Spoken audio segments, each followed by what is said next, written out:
Hey everybody, good afternoon, good evening, good morning, whatever time zone you're in, wherever you're at in the world. Thank you for checking in. Welcome if you're new, and thank you for coming back if you're not. So, we're going to have to deal with people at work that are jerks. The jerk at work. What kind of jerk is it at work? So, stay tuned. Don't be sure to tune out after 2 minutes because that's normally what happens. So, try and stay past 2 minutes if you can. So for all my new people, we have these mindset videos. Usually I try to do one a week. Okay, so this is a mindset video. Could be an interview question too. I do interviews all the time. How do you deal with conflict at work? We do not avoid conflict, and you can't say in an interview, I don't have any conflict. No, we all have conflict of some sort. It could be an actual work problem or a person problem. But today we're going to talk about people problems, dealing with the people issues, not actually business. Okay? So it might help you on an interview question too. And saying there is no conflict at work is not going to fly on an interview because we know that's a lie, right? I'm getting ready to do an interview and I'm sure this is going to come up. So technical skills are prioritized over interpersonal skills, but if you're going for leadership or team leader or any of that type of jobs, if you want to move up, you're going to have to learn to deal with conflict. It's a teachable skill, and you don't need to be particularly empathetic, charismatic, or even well-liked, because most leaders are not well-liked. Okay, so we're going to talk about how to deal with some of these. And this is basically from the book Jerks at Work and What to Do with Them, okay? There's a book out there called Jerks at Work. So that's basically where we're getting our information at. So we got a kiss up and kiss down, and these people are subtle. They question your competence in front of a client and try and make you look bad. They're excellent at achieving benchmarks that the boss cares about. They volunteer for jobs, and they take on communication roles that your boss should be doing themselves, like meeting a new employee. They reduce the likelihood that complaints about them will reach the top. And they mistreat competitors through small acts of sabotage. All right, so how do you confront these people or actually work around them without smacking them upside the head? Okay. Their determinations are to get ahead, right? Well, they're trying to get the boss's job, right?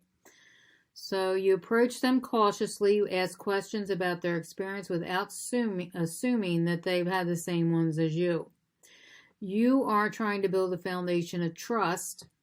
Do remember that you want to be close to your enemies. No, close to your friends and closer to your enemies. So if this person is a problem and they're trying to keep you from moving up and they're trying to knock you down or whatever, you want to build a foundation of trust with them, okay? You want to stay close to them so that way you can understand what the problem is, what they're trying to achieve. You want to gather as much evidence through their conversations. You want to focus up on their behaviors. All right. I feel, for example, instead of saying I feel disrespected, you say, last Friday at our meeting, this person undermined my expertise in front of a client. And this evidence carries much more weight than vague complaints about someone's personality. So if you need to go to the supervisor about this person, you want to go in there with facts and not emotions. And that's basically for anything in life, really.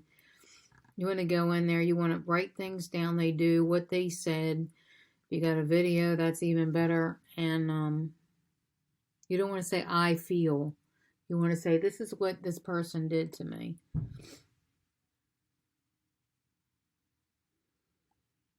Okay, so let's go to a credit stealer.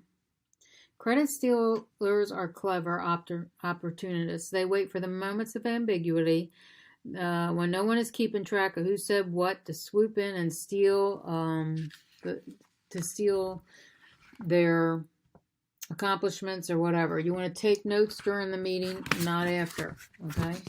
It is critical for allocating credit accurately because memories fail and credit stealers take advantage of biased recollection of anything coming out of your mouth. So you want to make sure you have your facts again. You want to make sure you're taking notes during the meeting or wherever it is that they're doing what they're doing. And sometimes it could be during a party. They could stand up and do something crazy, like an office party. They know how to flatter. They will give credit in grandiose fashion, again, like public speeches, to make them appear generous. And behind closed doors is where they do it. For example, they sometimes steal credit from their own team members to appear productive during performance check-ins with their own managers. This combination makes it tough to challenge them later, but the best way to deal with them is outside of the room where it occurs. Okay, if you learn to cultivate your voice at work, your ideas will stick to you and only you, and you need to have it coming out into the meeting, and your colleagues can help you in this way. Before your meeting, get your peers together and make a plan, because you already know that this type of person does this type of behavior, so you pretty much can predict what's going to happen here. So this little cartoon here is an example of how you can deal with them. You can like overtake them if you have your team members, some of your team members, or even one help you. This is a great way of doing it. Can we resist her idea and come up with a different solution? That's one way of dealing with them. And you would have to do this on a consistent basis if you're dealing with that kind of a jerk. So the bulldozer is a seasoned and well-connected person. They have the talent for getting power players to question them. What went down in the meeting, questioning the process instead of the outcome is the best way to move the needle on these group decisions they don't like. It buys them time to go behind the scenes and bully people into siding with them. They are industrious. They take on work nobody else wants to, and this makes them invaluable on day one. You can prevent yourself from being bulldozed by learning how to hold the floor early in a role or organization. We often think that strong opinions asserted early are the best ways to do this.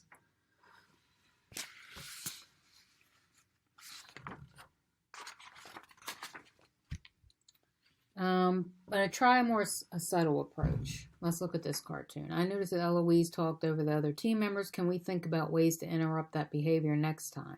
So I guess she's talking to somebody on the team here in this cartoon. All right, so the next time you run a meeting, let's all go around and say a few things about our backgrounds, what our roles are, what you've done similar in the past. So that's another good way of trying to deal with a bulldozer. Keep in mind that the part of the problem may also be your boss, because shutting down a bulldozer in the moment requires the person in the highest position of power to publicly interrupt them and tell them to let others speak. So if the bulldozing is happening behind the scenes, your boss needs to take a side, and when the bulldozer approaches them with criticisms of a process, they should check in with other team members. So your boss could be part of the problem. And that is very, you have to step carefully with that, because you don't want to, you need to approach them privately and share what you've observed and how it's harmful to the team. So that could be the way you deal with your supervisor. How is this harmful to the team? Or if they are asking you for your opinion, this is when you would bring this up. If your boss is the one that is the bulldozer, because that's a tough one. If you got the boss as a bulldozer, you have to tread lightly with that. Okay, a micromanager. Most of us have had one of these in our lives. Thank God I don't get too many more of them anymore. But they are the hardest. They probably work the hardest, get the least done. They ask you to do tasks, tasks. The timeline is rarely reasonable in big projects, and small ones are almost always urgent. When they run out of things to micromanage, they assign you mind-numbing tasks to keep you busy. Manually calculating Excel documents that can be done with a few lines of code. I have once an occasional I get the micromanaging, not very often anymore. I usually can pick it up pretty quick.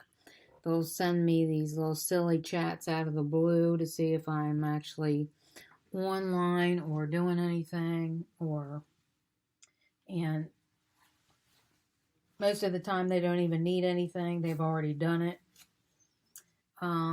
If you're working on a small but important part of a large project, don't expect to see the whole thing come together, and you'll go by wondering what in the world ever happened to that power presentation I edited. So I have learned to deal with these over time. It takes a while. Sometimes you just have to ignore them and go, oh, I didn't see that. If they start emailing you like 20 times a day and you really don't even need half the stuff they're asking you to do. They are usually terrible at communicating, and how everybody's working together will come together and form to the big picture, as you can see in this little cartoon here. So what you can do is I'd like to understand how my work is contributing to the big picture. That would be a great question if you got a micromanaging boss. So we might do another video on the art of confronting a manager in different situations, and this would be one of them, because the bulldozer might be one, because it could be your manager that's a bulldozer. Confrontation could be another one, a micromanager, confronting a micromanager.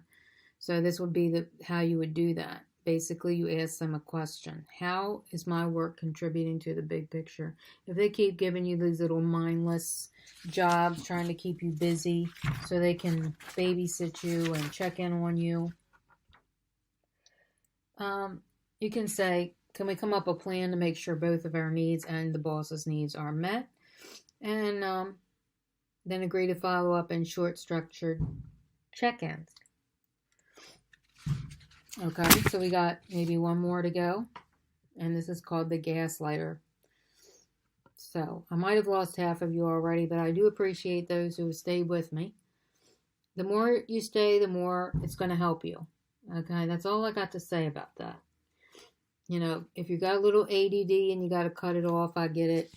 But for those who stay the longest, they usually get the most wisdom here. Okay, the gaslighters.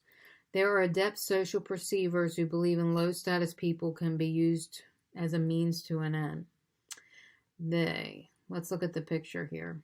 They build up false realities. They manipulate, and basically they all have a lot of the same characteristics.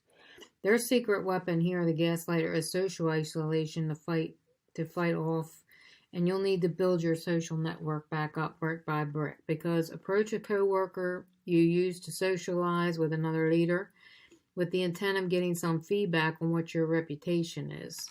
They usually create a fictitious version what others think and not knowing what they really think.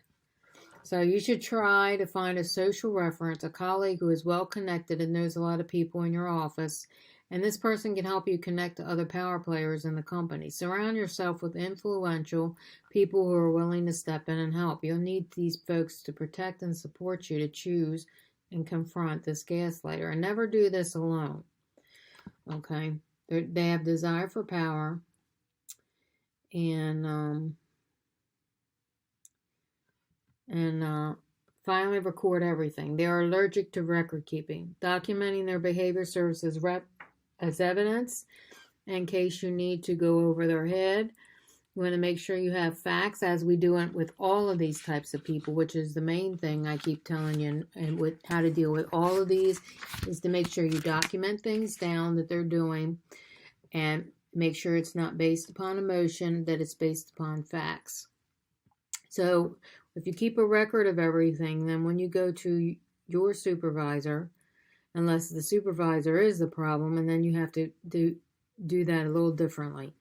But if it's a co-worker that's doing it, then you need to make sure you go to them with facts. And if you need to go over your boss's head, which you want to go to them first before you go over their head, send them an email at the end of the meeting that outlines everything that was discussed, and they will shrink away and find a less organized person to target. So usually gaslighters do not like record keeping. So if you're a good record keeper and they find this out, they will start leaving you alone because they're like, oh no, this person is keeping a record. Okay. All right. I thank everybody who stayed till the end. Hopefully you got the most benefit out of this video. I will see you all again on the next videos. Thank you.